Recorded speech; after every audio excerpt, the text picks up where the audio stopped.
Welcome, this is a recorded session of the Post-Quantum Cryptography Conference of the PKI Consortium. This conference would not have been possible without our sponsors, PQ Shield, SSL.com, Entrust, Keyfactor, HID Global, and the organizational support of the Post-Quantum Cryptography Working Group of the PKI Consortium, and in particular, Entrust, Keyfactor, and Logius. Would you like to join the PKI Consortium? Go to pkic.org/join, or contact us if you would like to become a sponsor.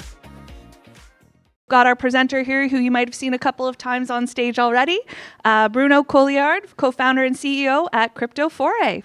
Over to you. Thank you. Yes. All right, hi. I'm here today to try and convince you that if you are at all involved with HSMs, you have to think of those boxes as needing themselves to be quantum safe. So let me start this process here to try to explain this. This is just a picture of what the global economy is worth today on this planet of ours. It's 2023 timeframe, and this is $105 trillion a year. And the reason I'm showing this picture is that currently the estimates of how much of that is the digital economy is apparently a third. So $35 trillion is a third of the global economy. Why am I talking about economy when I'm supposed to be talking about HSMs? The reason is, if you rewind the clock and you go back to mid-90s and you look at these charts and you try and figure what is the digital economy back in 1990, it's close to zero. It's not present. There's not a lot of digital stuff happening. And there's a thing that happens in 1995 where a company invents something called SSL. They stick it into a browser. There's a company that invents or takes PKI and makes it possible. And behind the PKI, there's companies building HSMs to secure the digital signature process of those PKI. And all of a sudden, we've combined three ingredients that I'd like to suggest is probably the holy trinity of the security. You have TLS, or SSL, that relies on certificates that are issued by PKI, and those PKI rely on cryptography that's secure by HSMs. So today's digital economy, I don't think exists without this triad. And if you think of the triad, and if you think of what is it that we found in 1995, or was the big bang of the digital economy, reality is we had known how to do encryption for years. In fact, thousands of years. Caesar ciphers have existed for thousands of years. During the World War, lots of interesting stories about the usage of cryptography. And all we knew until 1995 was how to secure key exchange using symmetric key management, transporting keys from point A to point B by human beings or all sorts of schemes. In 1995, we found a way to establish digital identities in a trusted fashion without to have to transport that key material.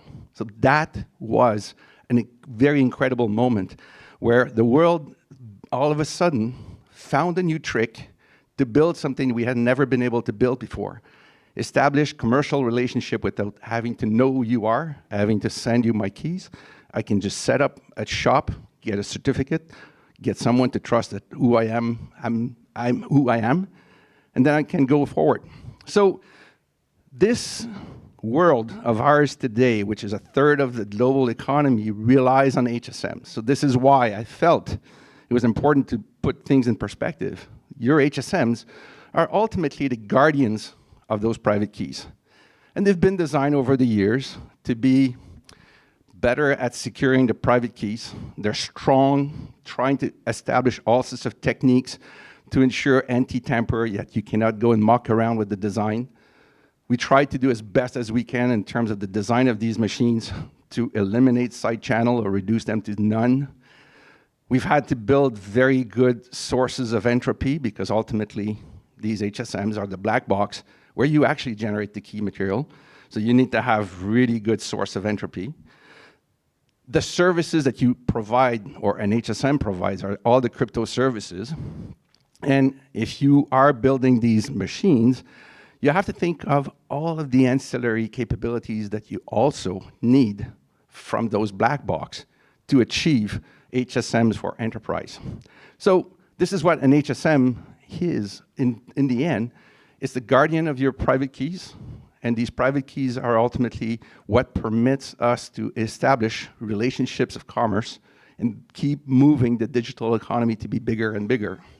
Now, your HSMs have been built to allow you to generate keys, store those keys, and use those keys.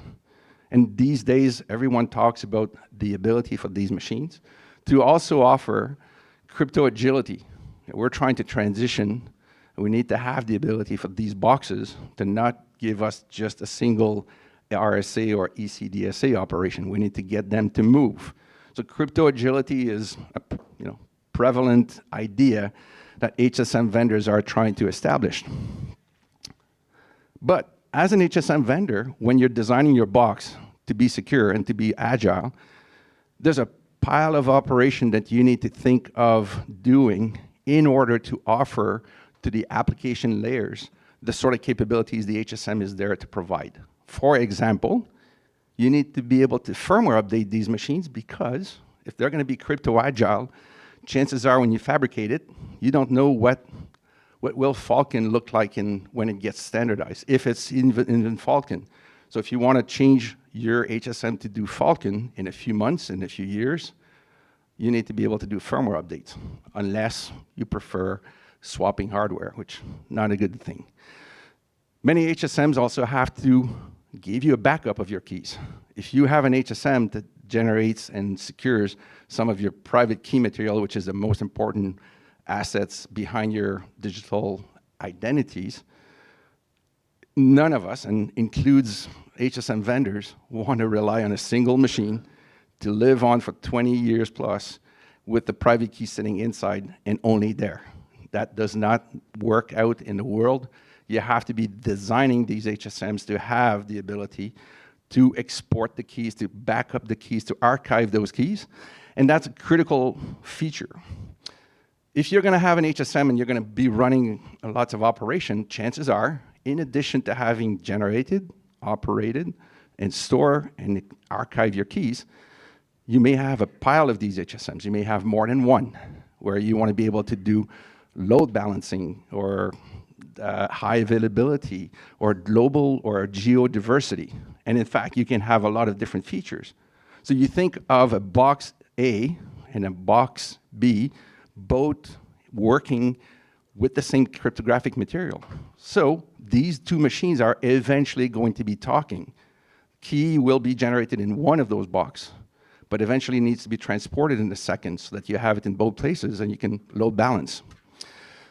Another feature that exists that some HSM provide is the ability to perform an attestation of where has this key been generated. Can you guarantee that what I'm getting in terms of the key handle I should talk about, that this exists and only exists in your hardware device. So the attestation idea is if you have an HSM that's been deployed in a cloud environment far away from your physical setup, that you can ask the machine out there to guarantee you to attest that this key I'm about to start using for my identity does and only exists inside that box. So attestation is a very important piece as well for all of these HSM features we tend to take for granted. Now, why have I talked about that? Well, the reality is HSMs are both, as a black box, they do supply to external application capabilities for encrypting, securing, signing, and doing key generation. So they're a strong supplier of your cryptographic services. But they are also a very high-end user and a consumer of cryptographic services for things like firmware update, external key storage, and blah, blah, blah. In essence, your HSM is both providing you cryptography, but itself using quite a lot of cryptography. Now, when you think of a design assurance, because all of us only ever deploy in our systems, we want to trust that that machine will do what it is supposed to do. So we will hopefully gain access, we will gain the confidence in that design by third-party processes that will come in and help achieve and ensure that these designs are meeting a certain level of criteria. And one of the most useful one is probably your FIPS 140 validation process, which is itself used by, or supported by a very advanced automated algorithm validation process that NIAP itself uses, which is the common criteria scheme in the US, or even commercial solution for classified. There's a plethora of things and standards that do feel that you need to get an HSM validated under FIPS 140 in order for that HSM to be trusted to perform the task it's supposed to do. These processes will check the cryptographic operation. They'll definitely test the entropy. They'll figure out that the physical machine has got enough physical attributes to be given a certain label. Today we heard that some conversations are happening where maybe at some point we'll also try to test four-side channels. I don't think we're there yet, but that's being considered. So more and more we're starting to add to the set of things we subject HSMs through this process so that we can get at the end of this process, when it's certified, a very solid level of assurance. We have a machine now that's been blessed by these assurance techniques. But most of that is concerned with what is the HSM supplying to my environment as a cryptographic service capability. I mean, none of that so far, when you look at what FIPS 140 asks you to do, goes and pokes around what does your HSM works uses for firmware update, for example. That's not part of the FIPS overall validation.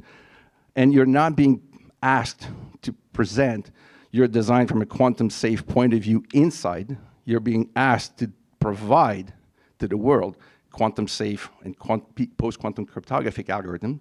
But what you do inside is not currently under the purview and in the effort of making the HSM quantum safe. So when I think of a quantum safe HSM, a portion of that definitely means the machine, the black box that you're about to deploy, should provide any of the validated algorithms that have come out in the summer. So it may be 1, it may be 2, 3, 4, however many.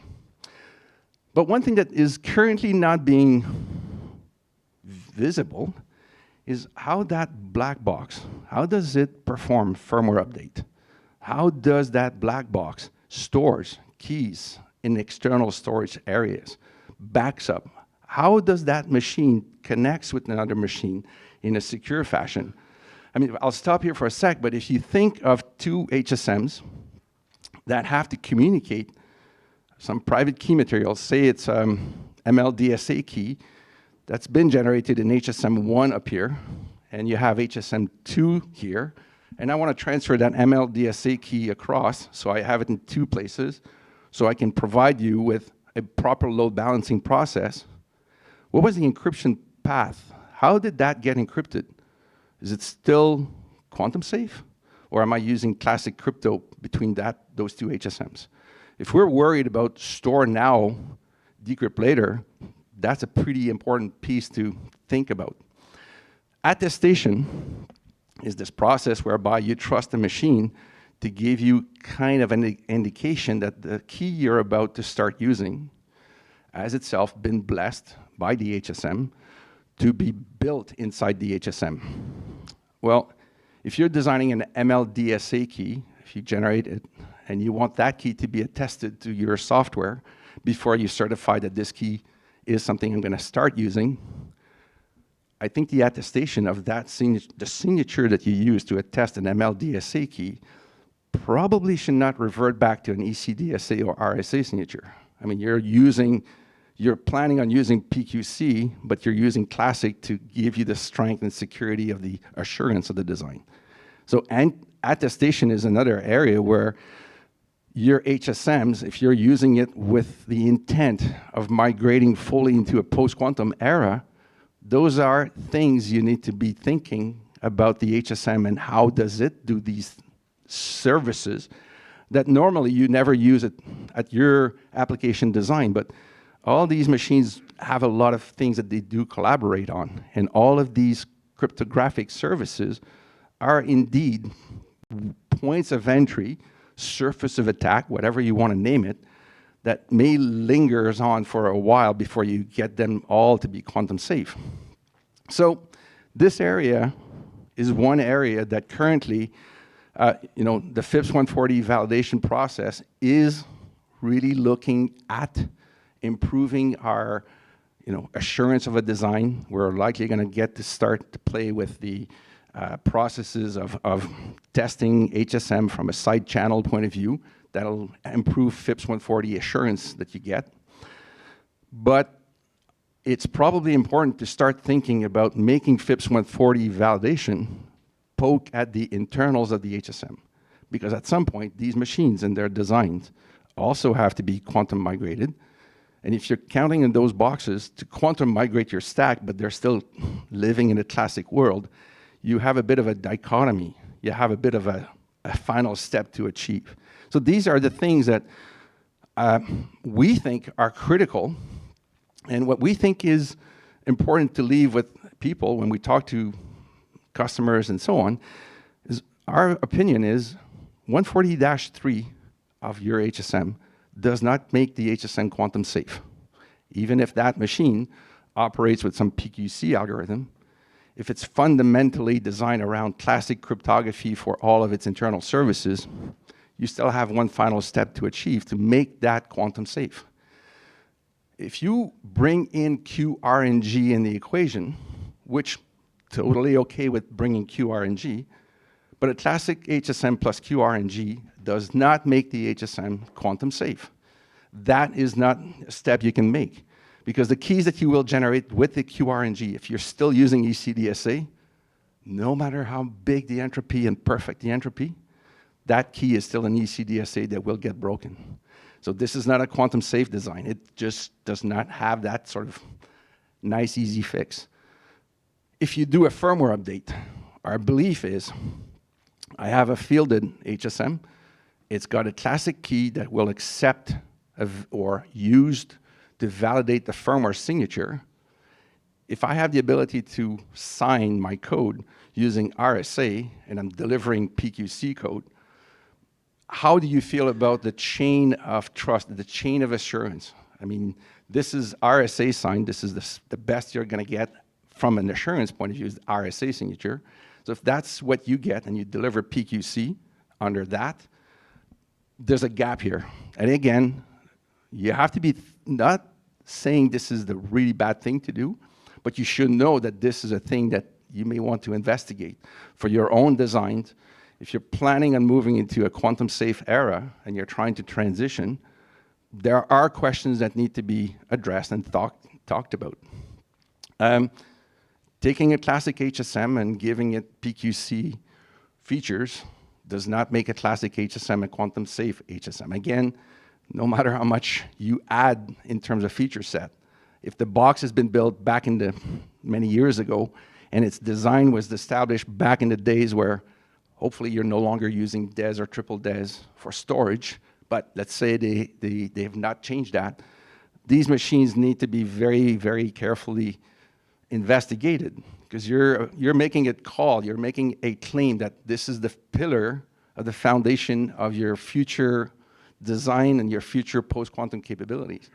Finally, if you have some shiny marketing material that says I'm quantum safe, think of checking that out. That doesn't make you a quantum safe HSM. So what you should be considering in your design process, in our opinion, the world has evolved immensely since the 90s. 30 years ago, none of us knew how big the digital economy would become. Now we have a sense that this thing has grown quite rapidly and there's likely more growth to happen. So we're at a stage in the world of digital economy where we need to reflect on a whole lot of things. And lots of smart people are looking at all the different things we may need to consider. And one of the really interesting paper I thought was the FSI SAC, which is the banking community, but they came out and strongly suggested that crypto agility is a critical thing. I've been talking about quantum safe here for a sec, but crypto agility is also a very, very important thing. What they decided, or how they've approached it, was that, in their opinion, it's not just about the cryptography. It's about the overall system. It's about the design. You may need one day to replace this component because someone has been sold or discontinued. You may need to replace this component. You may need to replace your HSMs. What their recommendation, basically, their recommendation is you should design all your stacks to have potentially 2 options all the time. Don't design with a single HSM vendor. If you can, get 2. Kind of use both of them. Make sure that there are 2 approaches to your system so that at any moment, should something break in one of those vendors' product, you have the ability, and it's an agile approach to switching to what keeps working. Because these enterprise, the more we're building the digital economy, the less we can afford downtime, the less we can afford the ability to stop this machinery, we'll replace a few parts and we'll get back online in a week. That world is, that no longer happens. We have grown as a society to be dependent on these machines that we built 30 years ago, almost the same way we are dependent on our technology for telecommunication. And I'm from Canada. A couple years ago, there was an outage in one of our network telecom equipment suppliers, and I think they were off for 2 days. It was a mess, and the world went, duh, what's going on? So we're starting to get in that zone ourselves. Like HSMs and PKI and everything that lives in that ecosystem that we need to maintain 100% functionality, we need to be designing in an agile fashion, in a resilient fashion. And I think the days of pick this vendor and it's going to be my vendor forever are probably behind us. We need to be expanding that horizon and trying to look at different approaches. So I would suggest that the FSI SAC paper is really good. I also would think that if you are currently considering HSMs and refreshes and so on, that you may want to give a thought, at least one or few thoughts, to the notion of crypto agility and quantum safe readiness. Because ultimately, when you're purchasing these machines, you want to be able to go back home at night and sleep safely without worrying about having to walk in at night replacing machinery. So that's what I wanted to mention or suggest. Quantum safe capabilities of an HSM is not something that you can easily detect. It's not something FIPS, at the moment, FIPS does not tell you a machine is quantum safe. It tells you it can produce quantum safe and validated algorithm, but it doesn't say anything about the internals. You are not right now, at this point in time, for example, we hear a lot about C-bomb and S-bomb and crypto discovery. Again, most of these tools are looking at the HSM as a black box. Tell me what you do. I want to know how you can help me with my systems. But they're not poking at the inside of the HSM. They're not asking, what is your firmware update technique? What is your HSM to HSM transfer? Blah, blah, blah. So all of these things are not there yet.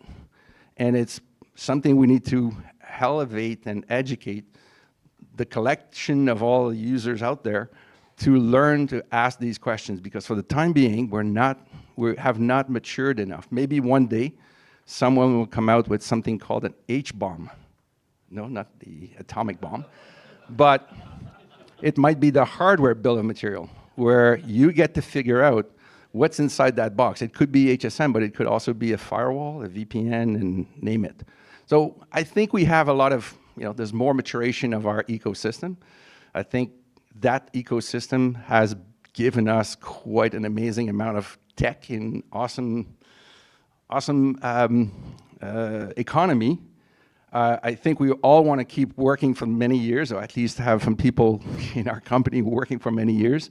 So I think we have a chance to elevate, continue pushing the game, improving our processes, improving the way we do design these machines, and also collectively have a view of what are these machines doing for us. And on that note, I'll stop. I'll see if there are any questions.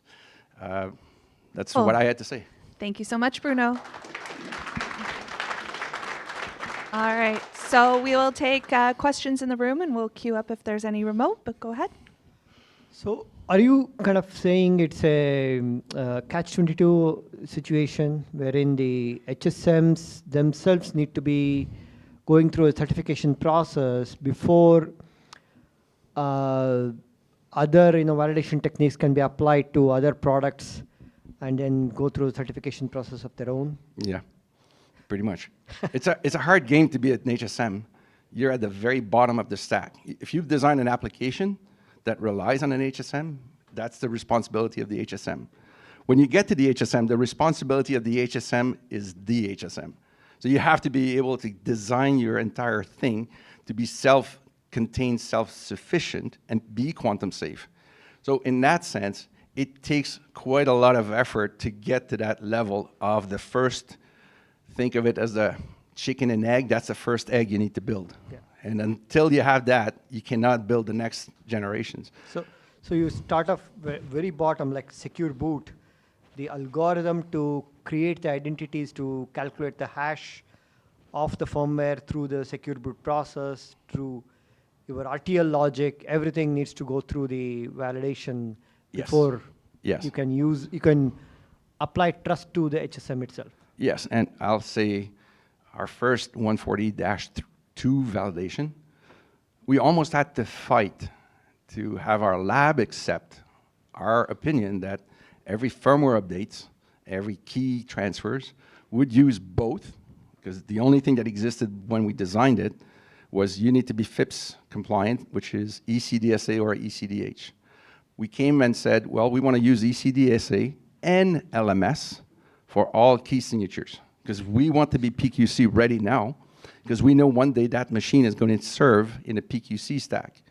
So we had to almost fight our way to get that accepted, because at the time, it was kind of not needed and almost frowned upon to have these extra features. So yes, it takes a while to get to that first egg, and we did work hard at it, but it's possible. It exists, and we have samples downstairs, but yes, it's doable. Thank you. Wonderful, thank you. And do we have no remote questions? All right. Well, if that's that, then I'll thank you once again, Bruno. Appreciate it very much. Thanks. Thank you.